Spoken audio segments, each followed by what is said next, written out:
బాలీవుడ్ లో Prabhas straight film చేయాలని చాలా ప్రెషర్ ఉంది.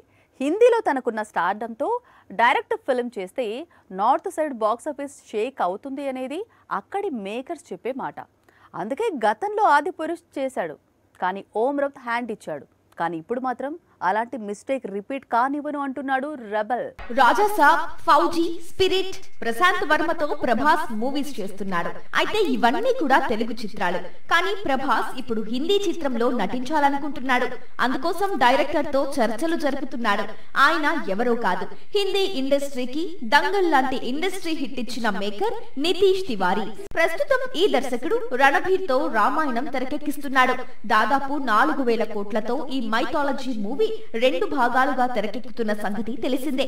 రామాయణం పూర్తయిన తరువాత రెబల్ తో మూవీ చేసే అవకాశాలు ఉన్నాయట. అయితే వీరి కాంబినేషన్ లో మూవీ ఇప్పటికిప్పుడు పట్టాలెక్కే అవకాశాలు లేవు. ఎందుకంటే రామాయణం 2 భాగాలు రిలీజ్ కావడానికే 2027 దీపావళి వరకు వెయిట్ చేయాలి. ఆ తర్వాత ప్రభాస్ డేట్స్ ను బట్టి నితీష్ తివారీ మూవీ సెట్స్ పైకి వెళ్లే అవకాశాలు ఉన్నాయి.